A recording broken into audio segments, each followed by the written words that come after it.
Hey everybody, welcome to WCAX. Today we have our Sophia Thomas on talking about AI, artificial intelligence, and a lot of people popping off in our Facebook comments about a story you recently just did about how that's involved in some renewable energy and how Vermont Electric Co-op is using it. So let's kind of dive into that here.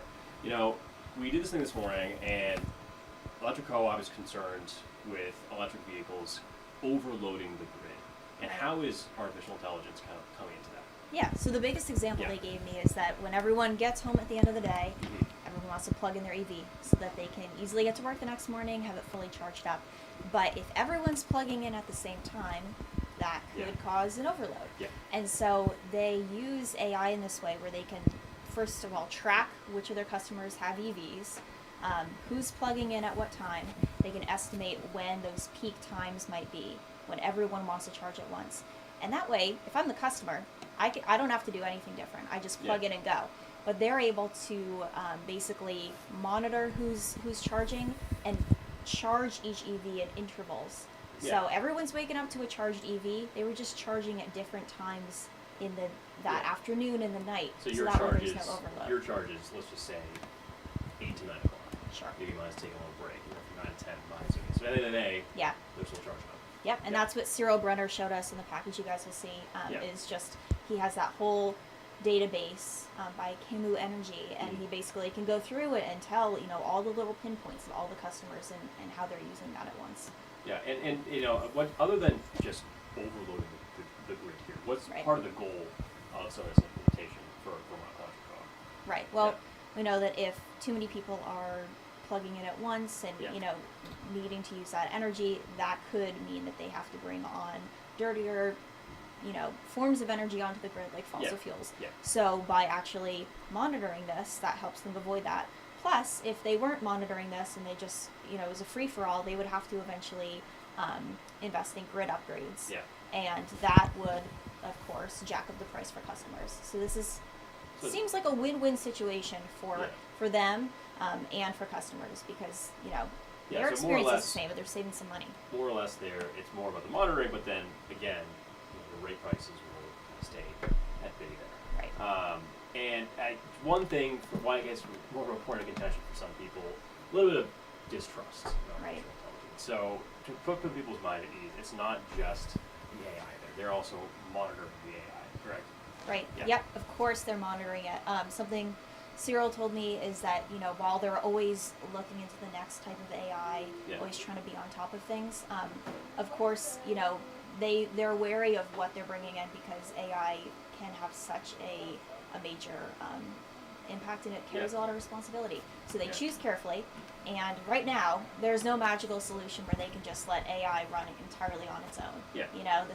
This is something to be used in tandem with the company, and not replacing the human side of things. So they are monitoring everything still. This is just kind of there to assist them. Yeah, absolutely. And I don't want to spoil things too much, but I think there was a line in there because they don't want to be reactive, they want to be more proactive. Exactly. Yeah, I really like the way he put that too. Yeah. Yeah. That's great. We'll pull that up in just a sec. And but yeah, thanks for coming by. Thanks for having me. Shedding some light on this. Except I don't have my computer up, and hopefully it loads. No. What do you do when this happens? You stand I don't know. up? I have to do a type 5. I don't know. Is it? This is yes. it. Oh, yeah, huge. I usually never have the person here when I actually pull everything up too. This is great. All right. Well, Sophia, thanks so much for coming by. Well, in just a sec here. Before AI entered the scene, Vermont Electric Co-op worried that a few too many customers plugged in could overwhelm transformers. It's caused transformers to overload. It's caused smoking on a transformer. But cut to today, and VEC Innovation and Tech leader Cyril Brunner says AI prevents transformer overload for them. As the grid becomes more complex with additional renewables and electric vehicles, We're trying to go from being reactive to proactive, and AI really helps us make that happen. VEC partners with grid management company Camu Energy to monitor energy use. On their software platform, Brunner can track customers with EVs and even stagger which cars are charging at once. That helps him anticipate and prevent overload. This is a tool that we use to identify where detected electric vehicles are on the system. Utilities across the state are leaning more and more into AI as ownership of technology like EVs and home batteries expands. It helps them avoid grid upgrades and bringing fossil fuels onto the grid at peak. Ultimately, Camu CEO Astrid Atkinson says that keeps costs low for customers. In order to tackle load growth in a way that doesn't just blow up people's bills, utilities really need to start looking at technology applications that increases how efficient the grid is. While VEC monitors AI software daily to create the best customer experience, most customers are unaware of all the work it takes to get there. But Brunner says that's just the way VEC wants it. As long as their electric vehicle is charged in the morning, as long as their battery is charged after we call an event, they are happy. And I think by and large, they don't notice that this is happening.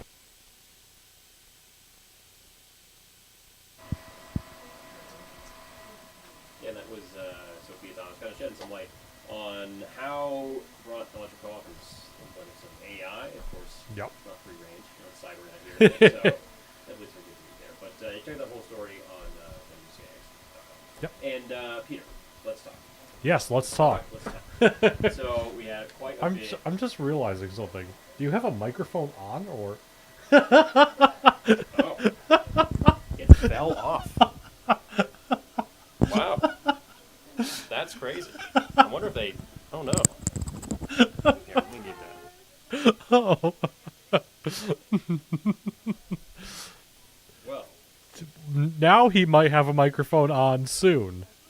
So if you couldn't hear him that whole time. it must have. Oh. This is why we love live. Well, I thought I'd save There he I'd save everybody is. the static that came Yeah, with that. yeah. I wonder if that fell off when I was talking to her. Huh. This is a little loose, so it's fine. Yeah. Anyway, let's talk. Let's chat because we have had a bit of snow. When I say Yep. a bit of snow, I mean Whiteface 15 inches or so. Yeah, yeah. And a lot of these ski mountains have had some. I've seen a lot of skiing videos Yep. in October. Which Yep. is kind of nuts. But the next couple of days, Peter. Yeah. We're rounding out. Is it safe to say that we're rounding out the end of foliage season here? Yeah, I think Kind that's of. pretty safe to say. You Yeah. know, we're starting to see that transition into peak foliage, especially in those broader valley locations that take a little bit longer. But, you know, the upper elevations definitely, you know, we're starting to see that transition from foliage almost into stick season. Speaking of the upper elevations, why not take you out to the summit of Mount Mansfield right now? I actually want to show you this because you can actually see the snow is melting. I've been kind of keeping an eye on this camera each and every day. Wednesday was just like a full-blown Yeah. blizzard Yeah, up yeah, there yeah. at times, it seemed like. Yesterday, definitely a very white picture, but notice how you're starting to see a little bit more green on those spruce trees each and every day. So the big question really becomes, how long does that snow stick around, especially as we really start to warm things up here as we head into the weekend. Temperatures out there right now, we're hanging out in the 30s and lower 40s, and most of us going to be talking daytime highs that climb back into the 60s here as we head towards this afternoon. Again, blue skies and sunshine, that is the name of the game on satellite and radar right now. Hardly any clouds to speak of on that picture. A little bit of patchy dense fog out there, especially out towards the Adirondack Park. Any leftover patchy dense fog, that's going to burn off. And yeah, we're left with blue skies and sunshine here as we head through the course of your day on this Friday.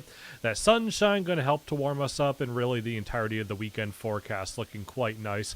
Sunshine for Saturday, maybe a few more fair weather clouds overhead for the day on Sunday.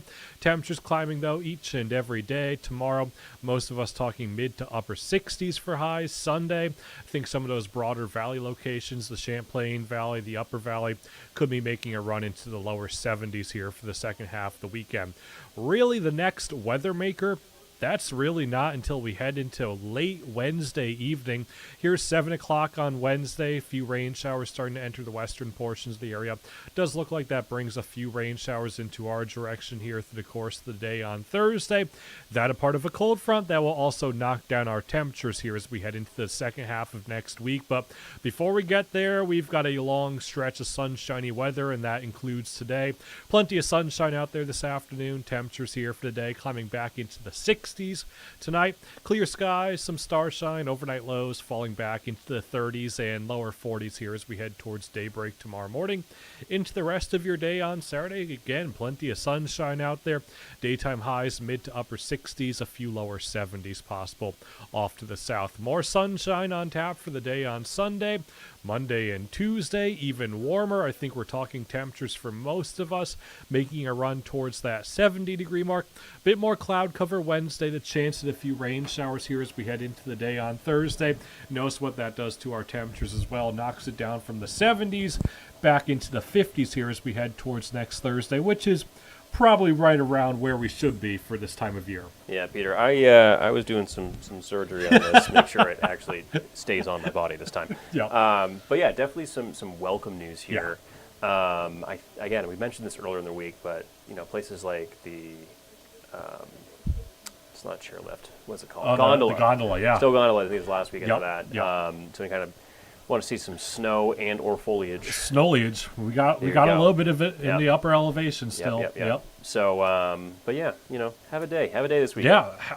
Get a cider donut. Take a little road trip. Have a day today. Have a day tomorrow. Have a day Sunday. It's just picture perfect weather. Absolutely. Send us a picture too. Why not? Yeah. I think it does for us here in WCAX. Of course, you can see Peter and I in just about 2.5 hours. Yep.